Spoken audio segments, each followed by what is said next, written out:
estar con ustedes. Es un gozo, lo dije la semana pasada, pero creo que es oportuno repetirlo. Estamos pendientes siempre de lo que Dios está haciendo con ustedes. Sepan que estamos siempre orando por la iglesia en Cali. Tenemos presente la necesidad de un edificio, de un lugar. Sé que recientemente se cambiaron a uno nuevo, pero seguimos orando que el Señor provea uno que les pueda servir a largo plazo. Entonces, bueno, sepan que los tenemos presentes. Si recuerdan, nosotros estudiamos la semana pasada el primer libro de Reyes, y yo les decía que en el texto hebreo este libro es en realidad uno solo, no son dos libros, es uno solo, y vimos lo que en nuestras Biblias sería el primer libro de Reyes. No lo terminamos, dejamos la recta final, quedaron ahí unos capítulos donde vamos a apuntar un par de cosas, y el plan para hoy es ver esos últimos capítulos de Primera de Reyes y terminar de ver un panorama de todo Segunda de Reyes. Entonces, básicamente ese es el plan para hoy, y quería empezar haciendo un breve resumen, un par de minutos, simplemente refrescar nuestras memorias de algunas cosas que dijimos la semana pasada para poder estar listos para entrar a Segunda de Reyes. La primera de ellas es que recuerde que el autor de este libro no es conocido. Probablemente fue un profeta, lo más probable es que haya sido un profeta, pero nunca se presenta dentro del contenido del libro quién es el autor del libro. Así que entendemos que un profeta anónimo, inspirado por Dios, usado por Dios, hizo uso de fuentes para durante el exilio, cuando Israel estaba en el exilio, componer este texto con un propósito que empezamos a verlo la semana pasada y vamos a terminar el día de hoy, Dios mediante. Entonces, un solo libro, un autor desconocido, y vimos algunas cosas que vale la pena mencionar brevemente. Si recuerdan, algo que creo que fue interesante para algunos fue notar que el pecado de Salomón no es que llegamos al capítulo 11 del primer libro de Reyes y de repente un día Salomón se despierta y ahora es un pecador perverso y está dispuesto a hacer cosas idólatras terribles, sino que vemos que desde el capítulo 3 empieza a haber una línea progresiva, un camino descendente hacia la perversión, donde poco a poco Salomón empieza a dejar que el pecado cada vez domine su mente, cada vez controle sus acciones, y es triste, pero vemos esta progresión en él. También recordemos algo que quizás nos impresionó, es que a través del primer libro de Reyes, vemos que Salomón tenía una muy buena teología. ¿Recuerda? Salomón, algo que los israelitas no entendían, Salomón dice, el templo no te puede contener. El templo es para nosotros, es para el pueblo, pero tú no estás ahí, tú no eres contenido por el templo, tú eres más grande, los cielos no te pueden contener. Salomón tenía una teología muy clara, él sigue diciendo en el primer libro de Reyes, dice, si nosotros te desobedecemos, tú nos vas a castigar. O sea, su teología estaba clara, su conocimiento estaba claro. El problema es que estaba no creyendo eso, ¿no? A veces tenemos personas que afirman una sana doctrina, pero en realidad no creen las doctrinas que afirman. O sea, confiesan, profesan una sana doctrina, pero sus vidas reflejan que no creen las doctrinas que profesan. Y eso en el Nuevo Testamento, Santiago es muy claro, si nosotros no estamos viviendo bajo nuestra profesión de teología, es que no creemos. Si confesamos que somos creyentes, pero vivimos como no creyentes, la conclusión es, no hemos nacido de nuevo. Entonces, hay una diferencia ahí entre saber doctrinas y realmente creerlas y vivirlas en obediencia. La buena teología, la buena doctrina, siempre produce una vida más piadosa, siempre produce una vida más santa. Entonces, si tenemos teología en nuestra cabeza, pero el resultado es una vida más perversa, más orgullosa, más fría, entonces quiere decir que algo está pasando ahí, porque ese no es el resultado de creer la teología o la sana doctrina. Bueno, algunas fechas que si usted está tomando apuntes va a querer anotar. Hay muchas fechas importantes en el libro, pero quizás las más puntuales es recordar algo que dijimos, que el reino se divide con la muerte de Salomón.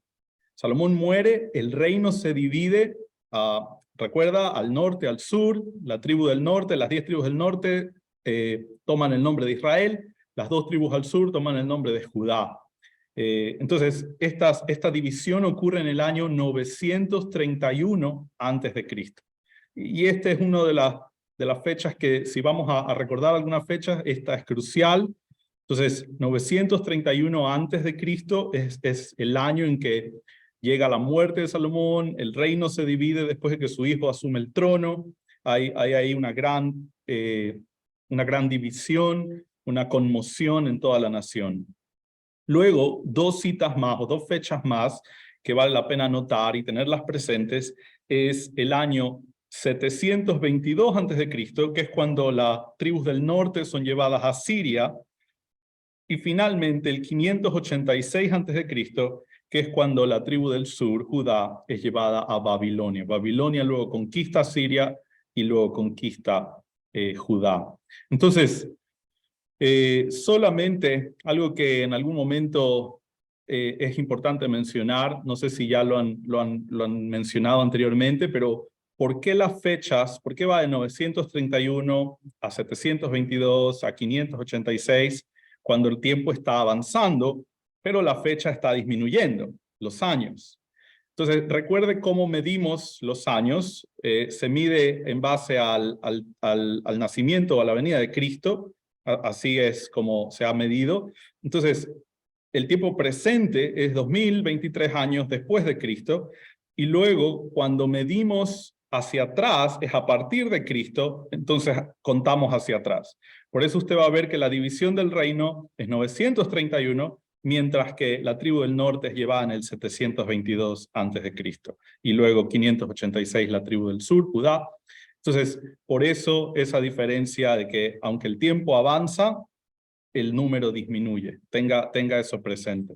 Entonces, en resumen, Primera de Reyes nos muestra que Salomón fue un rey con muchas imperfecciones, muchos pecados, pero termina su vida arrepentido de esas malas acciones. Eso no lo sabemos por Primera de Reyes, eso lo sabemos por el libro de Eclesiastés, que lo compone Salomón al final de su vida. Pero si la pregunta es ¿por qué no se escribe eso en Primera de Reyes o en Segundo Libro de Reyes? ¿Por qué no se incluye el arrepentimiento de Salomón? Bueno, probablemente esto tiene que ver con el propósito del autor. Recuerda que el autor está queriendo comunicar a su audiencia en el exilio. Ellos están ya capturados por Babilonia, fueron capturados por Asiria, luego por Babilonia, ellos están ya en el exilio, y el autor de Reyes quiere decirles por qué estamos en el exilio. Está respondiendo la pregunta, ¿por qué estamos en el exilio? Y la respuesta que les da es esta conexión entre la desobediencia de las naciones, de Israel, de Judá, de las tribus, y el exilio. Ellos fueron desobedientes, por eso están cursando el exilio. Entonces, recuerde esto cuando lea el libro, porque va a ser un punto neurálgico para usted, va a ser un punto crucial entender cuál es el propósito del autor. El autor está incluyendo el pecado del pueblo, el pecado del rey, el pecado de otros reyes, el pecado de la idolatría, muy notablemente. Y si no entendemos el por qué, podemos pensar que simplemente son datos que no tienen nada que ver conmigo. Pero ese no es el punto. El punto del autor es que podamos ver por qué el pueblo está en el exilio. La audiencia original debía entender, si recuerda, debía entender, estamos en el exilio porque desobedecimos a Dios. Si nos arrepentimos, Dios nos va a perdonar.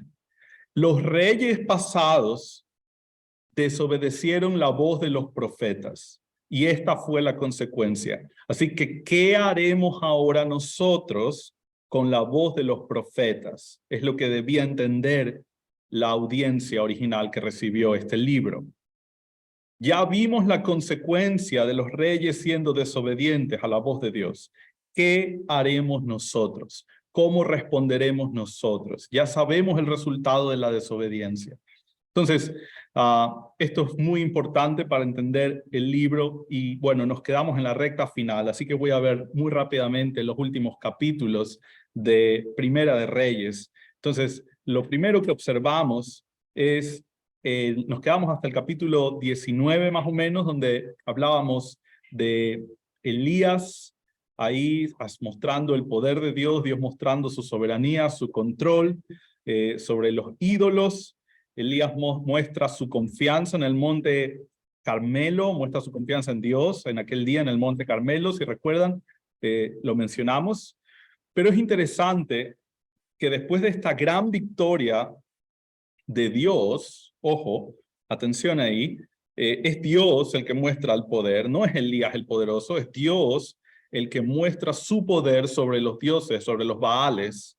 Es Dios el que muestra su superioridad, su poder, su respuesta, la falsedad de los dioses paganos, de los ídolos. Todo esto es Dios el que es exaltado. Elías es parte de esto al confiar en Dios. Y es increíble cómo inmediatamente después de eso, Elías pasa a una depresión. Elías se siente solo, se siente excluido, se siente aislado y busca a Dios en el monte Horeb, busca clamar a Dios. Y si uno lee este pasaje, uno podría pensar como, bueno, pobre, qué falto de confianza ahora Elías, ¿no?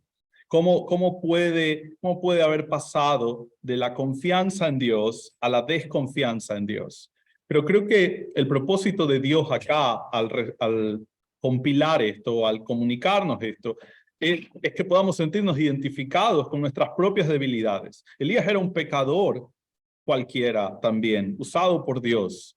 Era un pecador que necesitaba clamar a Dios en momentos de necesidad. Así que, ¿qué vamos a hacer nosotros cuando estemos tentados a sentir desesperanza, a sentir soledad, a sentir temor? Bueno, el ejemplo de Elías y el ejemplo de algunos de los salmos es clamar a Dios con nuestro corazón, abrir nuestro corazón. Señor, soy débil. Señor, yo necesito que tú me ayudes. Fortalece mi fe. Señor, yo dependo de ti. Auxilio. Clamar a Dios con el corazón. Abrir nuestro corazón y reconocer nuestra necesidad de Él. Entonces, algunos de los salmos son muy instructivos en ese aspecto. Esta sección particular del libro también es muy instructiva en ese aspecto. Elías clamando en el monte Horeb. Pero hasta el final del capítulo 19, y voy a acelerar un poco aquí para terminar el primer libro, hasta el final del capítulo 19 observamos que se nos introduce a Eliseo. Eliseo es introducido, va a ser más notorio en el segundo libro de nuestras Biblias, pero algo puntual que quiero mostrarles, que creo que demuestra un poco el argumento del libro también, es en el capítulo 21, cuando está ahí Nabot, que tiene una viña, el rey Acab la quiere, capítulo 21, si estás en tu Biblia, Primera de Reyes 21, versos del 1 al 2, dice que aconteció que Nabot de Jezreel tenía una viña junto al palacio de Acab, rey de Samaria, y Acab habló a Nabot diciendo, dame tu viña para un huerto de legumbres, porque está cercana a mi casa, y yo te daré otra viña mejor que esa. O si mejor te pareciere, te pagaré su valor en dinero. Y Nabot respondió a Acab, guárdeme Jehová de que yo te dé a ti la heredad de mis padres. Es decir, le dice, no voy a vender mi viña. Entonces, verso 5, perdón, al final del verso 4 dice que Acab se fue triste a su casa, enojado y triste, porque Nabot le había dicho que no. Y diciendo, dice, no te daré la heredad de mis padres. Y se acostó en su cama y volvió su rostro y no comió. Estaba enojado, estaba triste.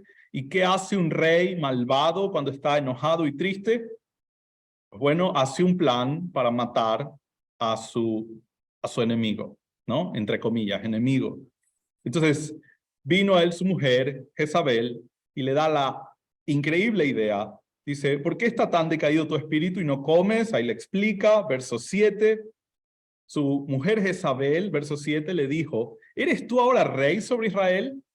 Levántate, come, alégrate, que yo te daré la viña de Nabot de Jezreel. Entonces la esposa le dice, hey, vamos a hacer un plan, ¿no? Yo lo voy a hacer. Voy a diseñar un plan para que te den la viña.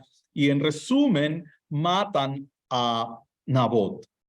Planean algo para inculparlo a Nabot, levantan 2 testigos falsos para que Nabot sea acusado, sea apedreado, y ahora que Nabot está muerto, ahora el rey Acab quiere tomar posesión de la viña. Entonces, Elías recibe información de Dios, verso 17, vino palabra de Jehová a Elías, verso 18, para que se encuentre con Nabot, desciende a encontrarte con Acab, rey de Israel, que está en Samaria. He aquí él está en la viña de Nabot, la cual ha descendido para tomar posesión de ella. Y le hablarás así, así ha dicho Jehová, ¿no mataste y también has despojado? Y volverás a hablarle diciendo, así ha dicho Jehová, en el mismo lugar donde lamieron los perros la sangre de Nabot, los perros lamerán también tu sangre, tu misma sangre. Es decir, hay un castigo por el mal actuar de Nabot. Elías le está diciendo, vas a tener un grave castigo, vas a morir exactamente igual donde el mismo lugar donde murió Nabot. Verso 25. Esto es importante para entender el argumento del libro. A la verdad, ninguno fue como Acab, que se vendió para hacer lo malo ante los ojos de Jehová. Malvadísimo, porque Jezabel su mujer lo incitaba. Él fue en gran manera abominable, caminando en pos de ídolos, conforme a todo lo que hicieron los amorreos, a los cuales lanzó Jehová delante de los hijos de Israel. Verso 27. Y sucedió que cuando Acab oyó estas palabras, rasgó sus vestidos, puso cilicio sobre su carne, ayunó y durmió en cilicio, y anduvo humillado. Entonces vino palabra de Jehová a Elías, tisbita, diciendo, ¿no has visto cómo Acab se ha humillado delante de mí? Pues por cuanto se ha humillado delante de mí, no traeré el mal en sus días. En los días de su hijo traeré el mal sobre su casa.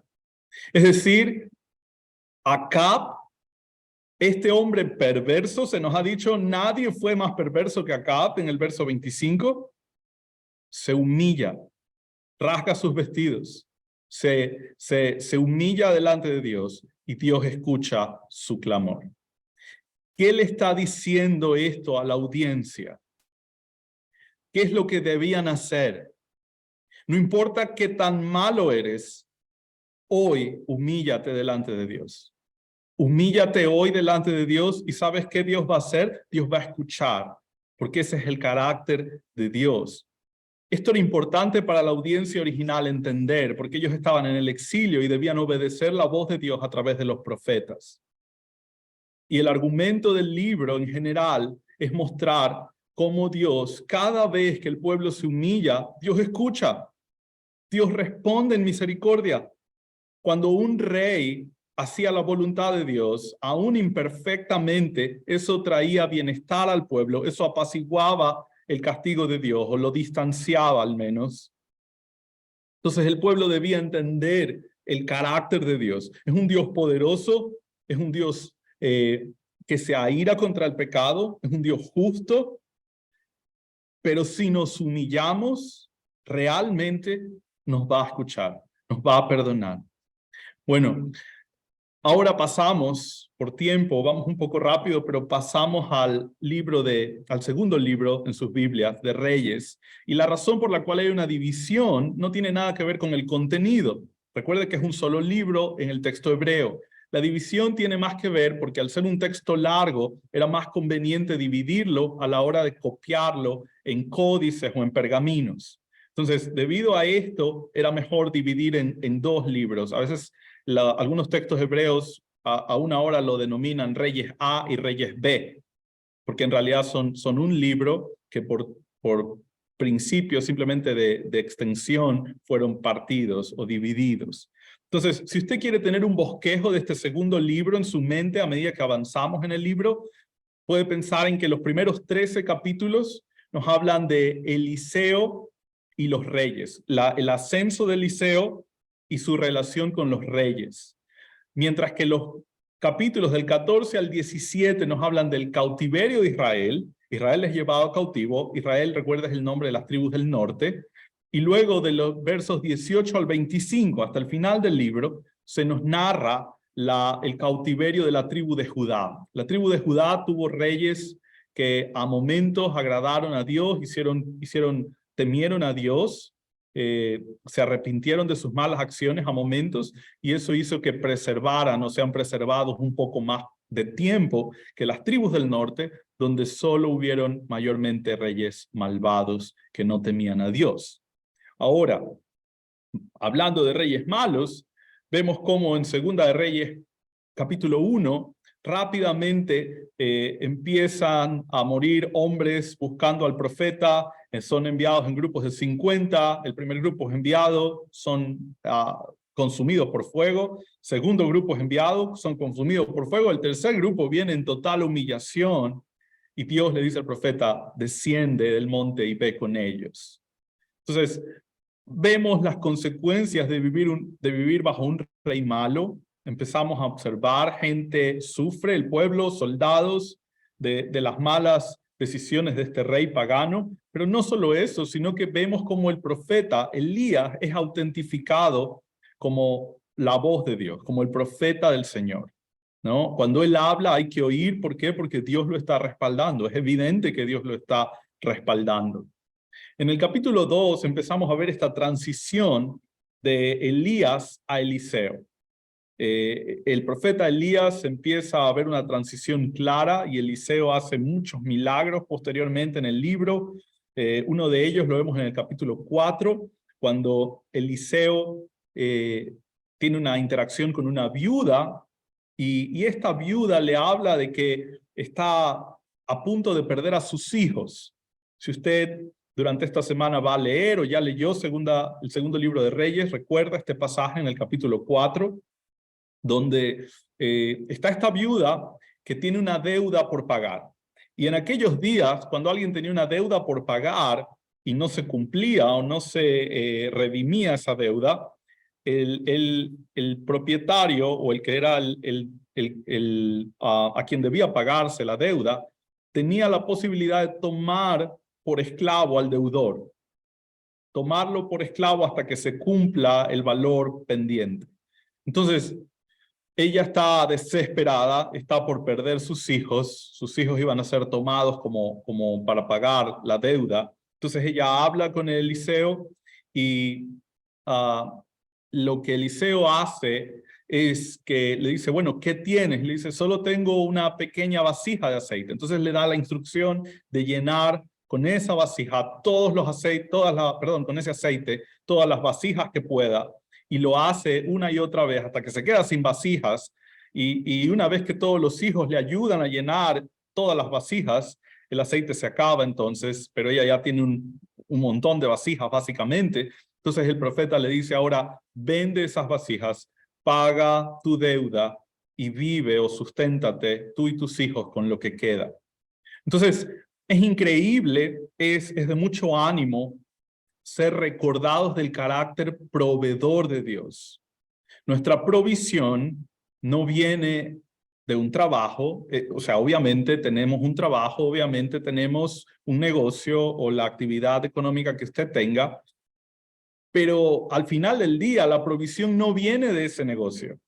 Es Dios que utiliza ese negocio o cualquier medio que a él le plazca para cubrir nuestras necesidades.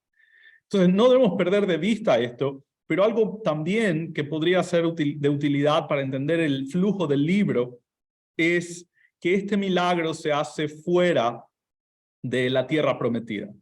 Este milagro ocurre fuera de la tierra prometida, y esto es importante porque ¿dónde estaba la audiencia original? Fuera de la tierra prometida. Y en aquellos días había este sentir o esta idea común de que los dioses actuaban por regiones, de que este es el dios de tal región. Entonces, si ibas a otra región, a menudo estaba la frase que se decía, bueno, hay que aplacar la ira del dios de esa región, ¿no? Los asirios hablan así cuando empiezan a poblar Samaria, Ellos dicen, hay que aplacar la ira del Dios de esa región. Entonces se pensaba como que cada región tenía sus dioses y como que los dioses estaban limitados por la frontera, ¿no? Como que había una línea ahí en la frontera y el Dios no podía cruzar esa frontera. Entonces este texto demuestra o les recuerda a la audiencia original que el Dios vivo y verdadero no está limitado a regiones, no está limitado a límites geográficos. Él es Dios sobre cielo y tierra, es Dios sobre el universo. No importa si ellos estaban en el exilio, no importa si estaban en la China, Dios seguía siendo el todopoderoso, el soberano, y ellos debían rendirle cuentas todavía, aun si no estaban en la tierra prometida. Dios podía bendecirlos o castigarlos, donde quiera que estén. Esto es algo interesante porque si recuerdan quién en el Antiguo Testamento, quizás me estoy adelantando un poco en el Antiguo Testamento, pero ¿quién quiso huir de Dios yéndose a tierras lejanas? Bueno, Jonás. ¿Recuerdas de Jonás? Jonás dice, Dios me quiere mandar a Nínive, yo voy a ir para el otro lado, voy a ir lo más lejos posible, a los fines de la tierra, ¿no? A lo mejor y Jonás necesitaba ser recordado de que Dios no actúa por regiones, de que no importa dónde tú estés, Dios es Dios sobre cielo y tierra. Entonces, esto es muy interesante, entendiendo la audiencia original y sus perspectivas acerca de cómo funcionaban los dioses paganos según ellos. Así que Dios demuestra que Él está en control del universo. Capítulo 5, perdón que vaya rápido, pero quiero alcanzar a terminar el libro. Hay mucho que hablar, hay mucho en qué detenernos, pero por eso les animo a leer el libro en detalle durante la semana y usted, con algunas de las cosas que hemos hablado, usted va a tener una estructura, un marco donde va a hacerle mucho sentido el contenido del libro con la ayuda de Dios. Entonces, en el capítulo 5 está esta sección muy conocida de la sanación de Naamán, ustedes saben. Capítulo 6, Eliseo muestra confianza en Dios, perdón, Elías muestra confianza en Dios, Eliseo tiene dudas ahí, y nos describe un acto asombroso, un momento asombroso. Dios muestra su poder, su control en un pasaje que me gustaría que revisemos brevemente. El capítulo 6, verso 12, segundo libro de Reyes, verso 12. Entonces uno de los siervos dijo, no rey, señor mío, sino que el profeta Eliseo está en Israel, el cual declara al rey de Israel las palabras que tú hablas en tu cámara más secreta. Verso 13, y él dijo, es decir, el rey enemigo, id y mirad dónde está, para que yo envíe a prenderlo. Y le fue dicho, he aquí que él está en Dotán.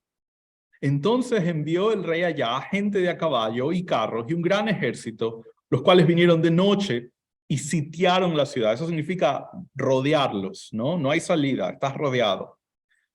Y se levantó de mañana y salió el que servía al varón de Dios, su siervo, ¿no?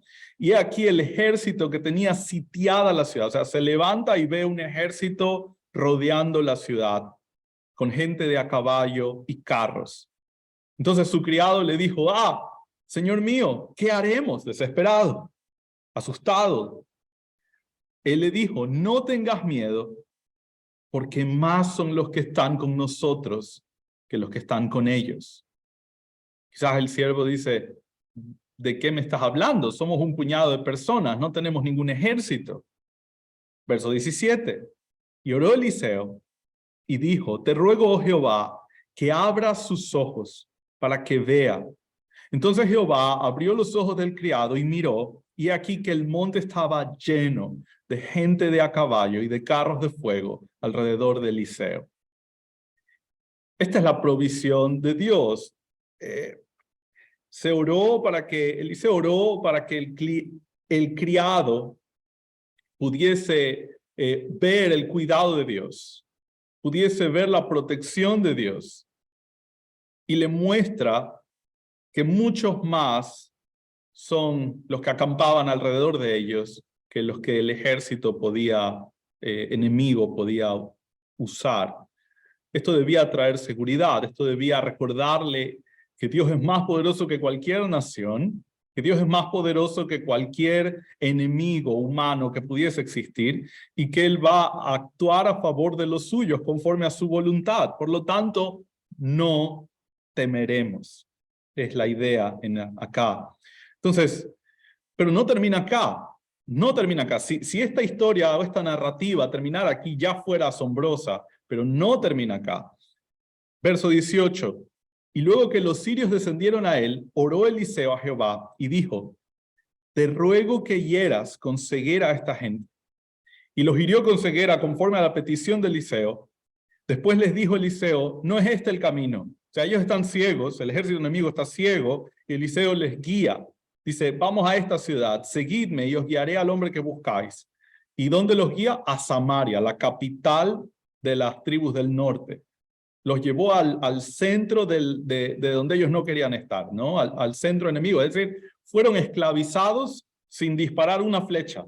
Fueron capturados y ellos caminaron con sus propios pies hacia su esclavitud. Verso 20. Y cuando llegaron a Samaria, dijo Eliseo: Jehová abre los ojos de estos para que vean. Y Jehová abrió sus ojos y miraron y se hallaron en medio de Samaria. No había nada que hacer, estaban capturados, sin ni siquiera disparar una flecha, sin ni siquiera usar la fuerza. Ellos simplemente por el poder, y esto nos recuerda el poder de Dios. El poder de Dios a favor de los suyos, conforme a su voluntad, obrando para llevar a cabo sus propósitos. Entonces, este pasaje es asombroso y es animador, nos llena de ánimo, recordar el poder de Dios. Pero algo interesante es que en el verso 24, después de esto aconteció que Ben-Hadad, rey de Siria, reunió todo su ejército y subió y sitió Samaria, nuevamente rodeados en Samaria. Y hubo gran hambre en Samaria a consecuencia de aquel sitio, es decir, que estaban rodeados. Tanto que la cabeza de un asno se vendía por 80 piezas de plata y la cuarta parte de un cap de estiércol de palomas por 5 piezas de plata. Esto nos habla del nivel de hambre que estaban padeciendo. Era un hambre impensable, inimaginable. Habían sido sitiados. Las técnicas de los ejércitos enemigos eran rodear la ciudad para que no puedan obtener provisiones de afuera. Entonces, poco a poco te empezabas a quedar sin alimento y dependía solo de lo que había dentro, pero eso se acababa. Entonces simplemente estaban esperando para que, debido al hambre o a la sed, si no tenían una fuente interna de agua, el hambre o la sed los haga rendirse. Entonces esa era una técnica común en aquellos días. Los rodeaban y esperaban a que ellos, por el hambre o por la sed, debían rendirse. Entonces ellos son sitiados, está habiendo mucha hambre en Samaria, al punto de que están dispuestos a negociar cabezas de caballo, de asno, a un precio exorbitante.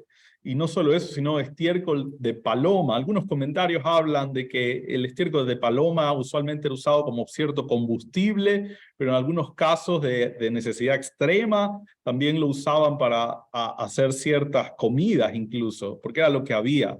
Entonces, esto habla del nivel de necesidad, del nivel de hambre que había, pero no solo eso, sino que si usted sigue leyendo, y por tiempo no vamos a ir todo el texto, pero más adelante se nos cuenta que el pueblo empezó a comer aún sus propios hijos. Aún sus propios hijos. Y habla de una mujer que fue engañada por su vecina, que le dice: comamos hoy tu hijo y mañana comemos el mío, y ella acepta, y luego al siguiente día ella esconde a su hijo. Pero el nivel de perversión al que ha llegado la ciudad, que ven estas prácticas paganas normales, nos habla de una curva descendente en el pecado, en las mentes. Recuerda que el pecado, si no es asesinado, si no es atacado, simplemente progresa. simplemente progresa y nuestra mente cada vez está más entenebrecida, cada vez está más cauterizada al pecado. Cada vez pecados más groseros se ven más normales. Quizás al comienzo de la nación alguien hubiese dicho, es una locura comerse a un hijo. Pero el pecado ha hecho tanta mella en sus mentes que ahora esta es una opción. Y están hablando de a qué hijo nos vamos a comer. El pecado simplemente avanza y cauteriza nuestras mentes si no es tratado, si no es asesinado bíblicamente, ¿no? Si no es atacado de raíz y es usando las armas que la Escritura nos cuenta, nos menciona para acabar con el pecado y luchar por la santificación. Orar al Señor, armarnos de la palabra, instruirnos qué es lo que Él piensa acerca de este pecado, pedir ayuda a nuestros pastores. Estoy luchando con esto, no puedo. Ya he hecho todo lo que creo que puedo hacer y sigo teniendo problemas con esta área de mi vida. Ayúdame, pastor, ayúdame, hermano. Un hermano maduro, obviamente, pero esto estaba ya mencionado desde el Antiguo Testamento. Deuteronomio 28, por tiempo no vamos a ir, pero lo puedes anotar en tu Biblia o en tus notas. Deuteronomio 28, 52, luego lo puedes ver con más calma, pero se habla de que antes del exilio, lo que iba a ocurrir es que iban a ser sitiados y que iban a comer sus propios hijos. ¿Qué es lo que el pueblo debía entender si recordaban Deuteronomio 28? Si recordaban Deuteronomio 28, ellos debían concluir, estamos sitiados, la gente está comiendo sus propios hijos, hemos llegado a un nivel grotesco de perversión y de necesidad. ¿Qué es lo que va a pasar ahora? Vamos a ser exiliados. Vamos a ser exiliados. Debían arrepentirse en ese momento, pero no lo hacen. Ellos debían entender, si no nos arrepentimos ahora, seremos llevados de la tierra prometida. Seremos llevados de nuestra tierra. Por lo tanto, debían arrepentirse hoy. Y esto simplemente demuestra la dureza del corazón. Ellos no se arrepintieron. Por eso la tribu del norte fue llevada en cautiverio. A menudo, cuando uno evangeliza, y quizás les ha pasado, cuando uno evangeliza, a menudo escucha personas que dicen, bueno, yo me voy a arrepentir más adelante. Todavía no. Yo creo que más adelante voy a arrepentirme. Y esto simplemente luciría como si uno es dueño de su propio arrepentimiento. El arrepentimiento es un don de Dios. Efesios habla de ello. El libro de Hebreos nos hace alusión, apuntándonos al Antiguo Testamento, y dice, si oyeres hoy su voz, no endurezcáis vuestros corazones. Entonces, el Nuevo Testamento nos hace énfasis aún o eco de esta verdad. No sabemos si mañana vamos a poder arrepentirnos. No sabemos si mañana mi mente va a estar lo suficientemente suave para entender la maldad que hay en mí. A lo mejor y mañana voy a estar entenebrecido ya. Y voy a ver lo malo como normal. Y voy a pensar que las cosas que no agradan a Dios, horrendas, pues al final del día no son tan malas. Recordemos que el hombre no es dueño de su propio arrepentimiento y el llamado que la Biblia hace tanto a los hijos de la tribu del norte como a nosotros, cuando estamos lejos de Dios o cuando estamos cómodos en algún pecado, hay que arrepentirnos hoy.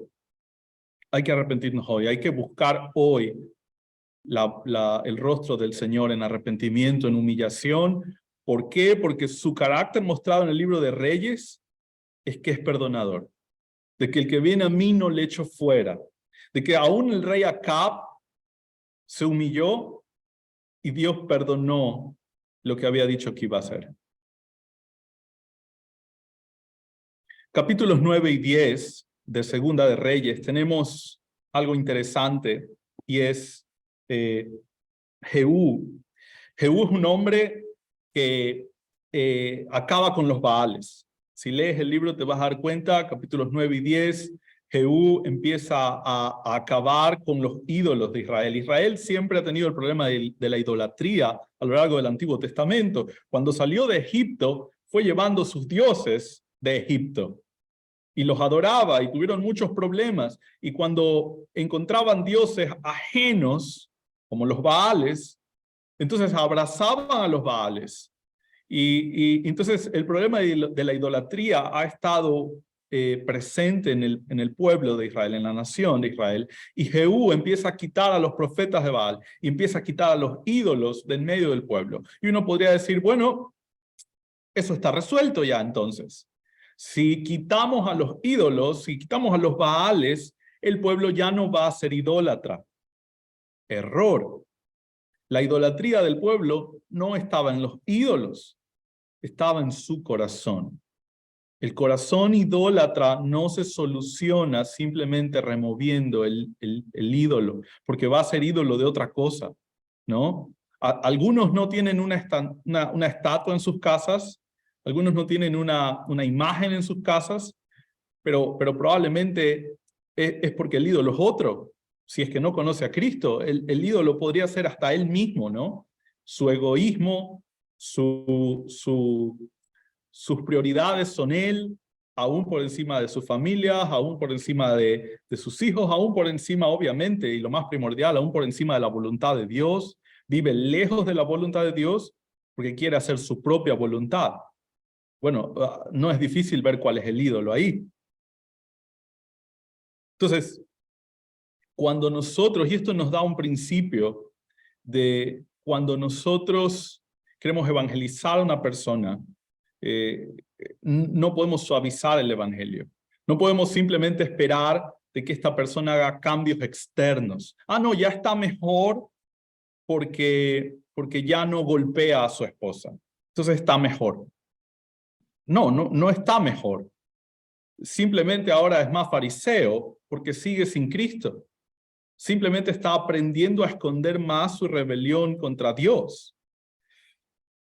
Si solamente, y esto es un problema de muchas iglesias que buscan hacer experiencias y campamentos ahí de motivación y ya regresaste transformado porque estuviste 3 días en esta tal conferencia, ahora tienes un nuevo nivel de relación con Dios, estás a una nueva altura con Dios. Bueno, es el lenguaje que se usa usualmente, pero por lo general lo que simplemente les enseñan es a esconder sus pecados, ¿no? Es que ahora usted habla de un lenguaje religioso. Es que ahora usted simplemente habla incluyendo versos de la Biblia, pero su vida en realidad no ha sido transformada. Cuando eso ocurre, simplemente estamos preparando a la gente para ser mejores fariseos. Les estamos exponiendo un pompón y enviándolos directo a la perdición eterna, porque ahora se creen buenos. Ahora creen que son buenos porque no hacen lo que hace tal persona, porque no hace lo que otras personas hacen. Ahora es externamente mejor.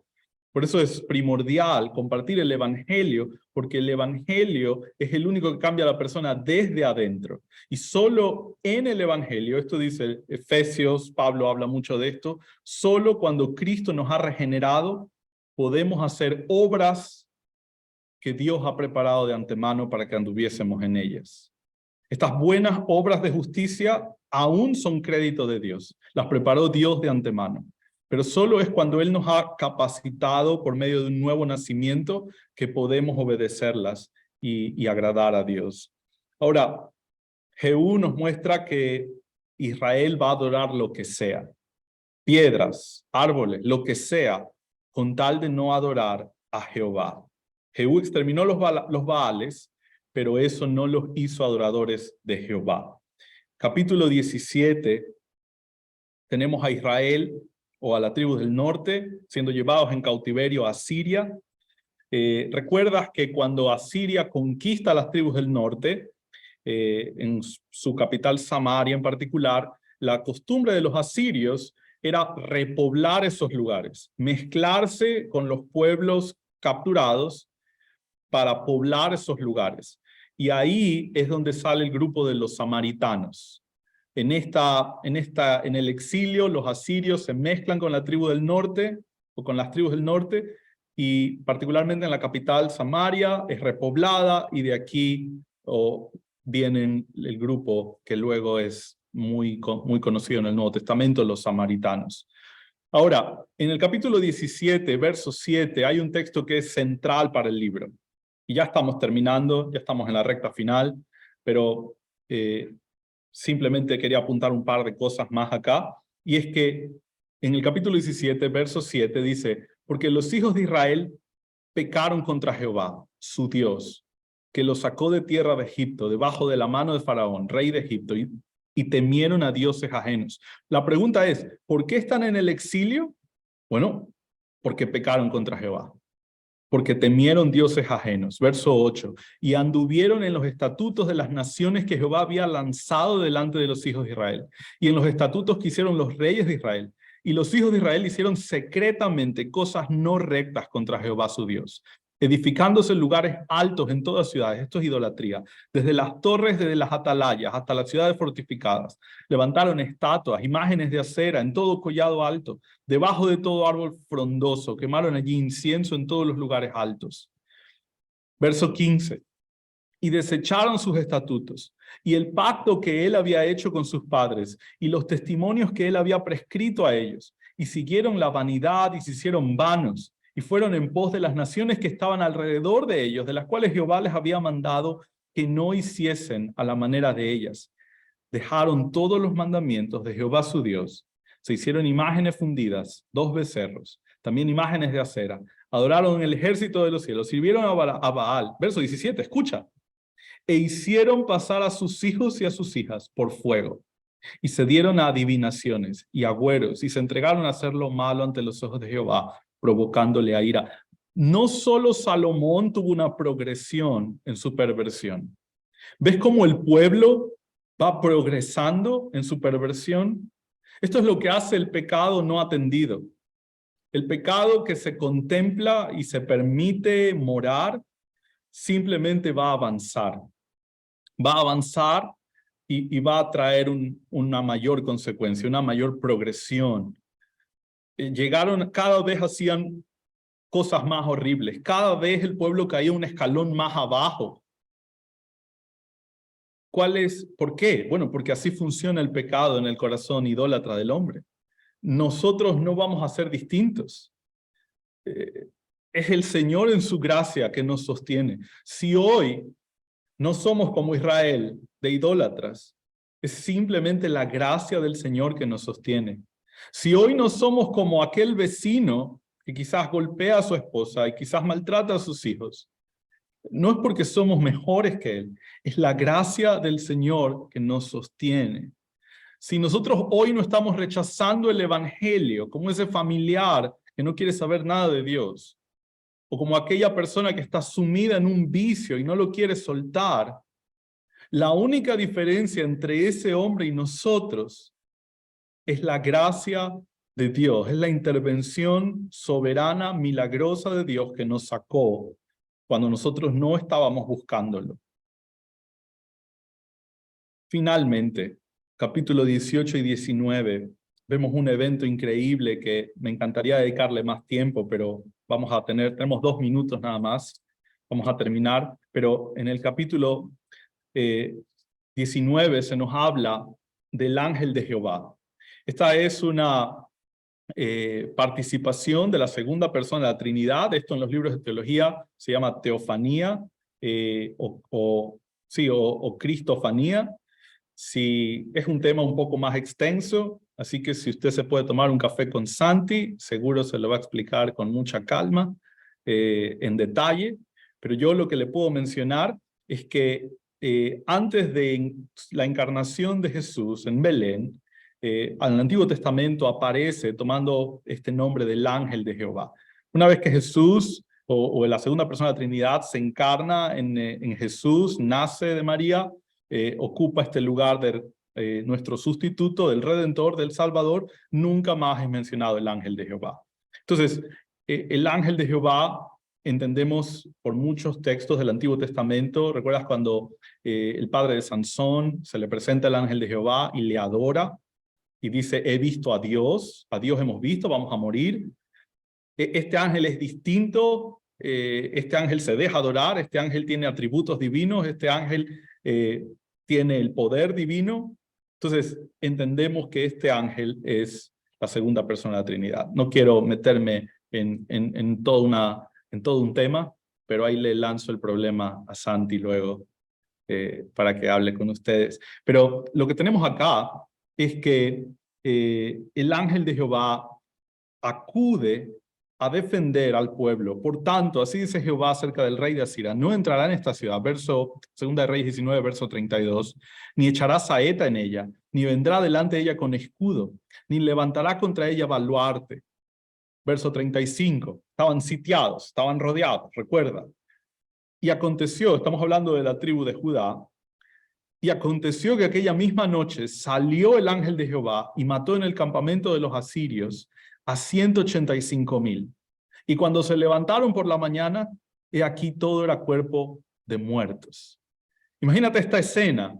Están rodeados por los asirios, el ejército los tiene sitiados, no hay nada que hacer, no te puedes defender, estás perdido humanamente hablando, y ellos se despiertan a la mañana y todo el ejército que les rodeaba está muerto.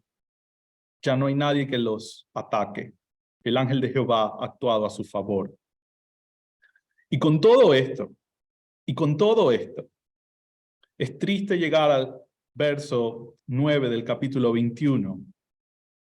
Mas ellos no escucharon, y Manasés los indujo a que hiciesen más mal que las naciones que Jehová destruyó delante de los hijos de Israel. Y luego aún Judá es también llevada en el exilio por Babilonia. Y luego en el capítulo 22 y 23 vemos el reinado de Josías, un rey que quiso hacer lo bueno, fue un rey bueno en medio de tanto rey malo. Y finalmente en el capítulo 25, Judá es llevado en cautiverio a la tierra de Babilonia. Y me apena no tener más tiempo, pero vamos a dejar el tema para la siguiente semana, donde vamos a empezar con Primera de Crónicas, Dios mediante. Bueno, vamos a orar para terminar. Padre y Señor nuestro, gracias te damos por tu palabra, Señor, que nos anima, Señor, nos instruye, nos convence, nos recuerda, Señor, de tu poder, de tu cuidado, Señor, por los tuyos, de tu carácter proveedor, de tu carácter santo, Señor. Odias el pecado. Nos recuerdas la urgencia, Señor, de acudir a ti con arrepentimiento cuando el pecado asedia nuestra puerta, Señor. Nos recuerdas de las consecuencias terribles y cómo la mente puede, Señor, ser cauterizada y llega a niveles que uno no imaginaría que es capaz, Señor, debido a que el pecado simplemente entorpece el razonamiento, nubla la mente, y lo malo empieza a verse como bueno, Señor, y lo bueno como malo. Guárdanos, Padre, es tu pura gracia la que nos sostiene, Señor. Reconocemos nuestra necesidad. Reconocemos, Señor, que fuera de ti nada podemos hacer y que el sacrificio de Cristo es lo único que ha hecho diferencia entre nosotros y aquel que todavía está rechazándote, Señor. Ayúdanos a que esto produzca en nosotros un evangelismo más humilde, Señor, más ferviente, pero humilde, Señor, amoroso, que si alguien nos rechaza, Señor, no nos enojemos y entendamos, Padre, nuestra condición similar en el pasado.